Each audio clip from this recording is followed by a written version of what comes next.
नमस्कार, मनसुख भाई सुवागिया, अध्यक्ष जल क्रांति ट्रस्ट राजकोट गुजरात। आज का विषय है जंगल से जीव सृष्टि और विश्व की सुरक्षा।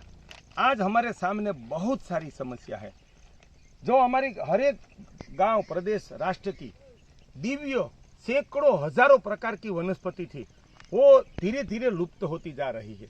वो वनस्पति लुप्त होती जा रही है, उसकी वजह से सरीसृप से लेकर कीटक पतंगे से लेकर पक्षियों की बहुत सारी प्रजाति लुप्त होती जा रही है और गाय के लिए और तृणाहारी के लिए खाने का आहार भी कम होता जा रहा है। तब हमने इस राष्ट्र को और विश्व को जल रक्षा, देसी गोवंश रक्षा, गाय आधारित प्राकृतिक कृषि, लुप्त होते देसी कृषि भी, देसी आम की सुरक्षा एवं दिव्य ग्राम योजना के बाद ये 5वां वैश्विक प्रकल्प प्राकृतिक जंगल निर्माण पद्धति दिया है। आज तारीख 4 जुलाई सन 2023। ये है गांव गुंदा, तहसील चोटीला, जिला सुरेंद्रनगर। यहाँ बहुत सारी पूरे प्रदेश में खानगी गौचर भूमि है, जिसको वीड़ भूमि हमारे गुजरात में कहते हैं। आप देख रहे हैं उसमें ऐसे कांटे वाले झुंड बहुत है। मुझे अंतस्फूर्णा 30 साल पहले हुई। कांटे वाले वृक्ष के ऊपर पक्षी बैठता है, वो अपनी हगार छोड़ता है, उसमें हगार के साथ बीज रहता है, वो बीज निकल आता है। बाद में उसमें से बहुत अच्छी औषधि वनस्पति, बहुत देसी कुल के वृक्ष, जीवंतिका, सतावर जैसी बेल को हमने विकसित होते हुए हजारों जगह देखा। उसमें से हमने प्रेरणा ली कि हमें पौधे लगाने नहीं है, वो तो हर साल अरबों रुपये का खर्च करके कभी कोई जगह हमने जंगल निर्माण सफल जंगल निर्माण देखा नहीं है।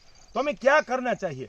हमारी संस्था जल क्रांति ट्रस्ट द्वारा सन 2003 में उपलेटा तहसील के प्रासला वडेखड़ में हजारों जगह ऐसे कांटे वाली बेर है, छोटे छोटे बबूल है, कंथार है, केरड़ है, उसमें हमने बीज लगा दिया तो वहाँ जंगल निर्माण हो गया। आज 15-15, 20-20 फुट ऊंचे ऐसे वृक्ष पलाश के और देसी कुल के वहाँ हो गए हैं।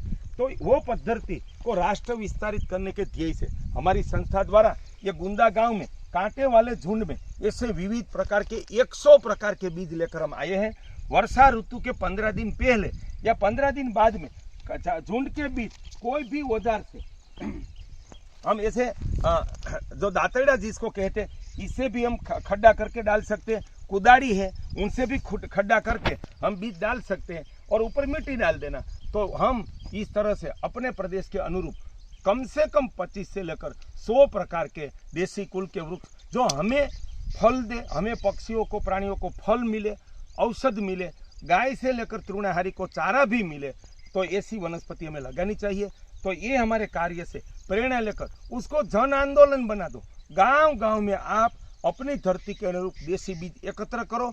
वर्षा ऋतु के पहले 15 दिन या बाद में इस तरह से हम कांटे वाले झुंड में वृक्ष लगाएंगे तो वो सुरक्षित अंकुरित होगा और इसकी वजह से गाय, बकरी, भैंस, ऊंट से वो सुरक्षित बाहर निकल आएगा। वो धीरे धीरे बढ़ता जाएगा और अपने आप सिर्फ बीज, सिर्फ हमारा श्रमदान और हमारी भावना कि हम उसको काटेंगे नहीं, तो हम अपनी गौचर भूमि को, वीड़ भूमि को, ऐसी पहाड़ी भूमि को देसी कुल के वृक्षों से संपन्न करेंगे तो हमारी धरती देसी कुल के विविध प्रकार के वृक्षों से संपन्न हो जाएगी। हमारा देश देसी कुल के वृक्षों से संपन्न हो जाएगा। हमारे देश प्राकृतिक जंगल से संपन्न हो जाएगा। तो किसानों की आबादी बढ़ेगी, गोपालकों की आबादी बढ़ेगी, सकल जीव सृष्टि, तृणाहारी प्राणी, गाय की रक्षा होगी। एक ईश्वरीय कार्य है, राष्ट्र निर्माण का, राष्ट्र समृद्धि का कार्य है, पर्यावरण रक्षा का मूलाधार है। आप उनका महत्व समझे, हमारे पास आकर उसकी ट्रेनिंग ले ले। अगर बीज चाहिए तो हमारी जल क्रांति ट्रस्ट द्वारा कुछ गुजरात में बीज का भी वितरण कर देंगे और आप अपने गांव की ऐसी बंजर भूमि, गौचर भूमि, पहाड़ों को उसमें प्राकृतिक जंगल निर्माण करके उनकी हरी भरी करें। मनसुख भाई सुवागिया।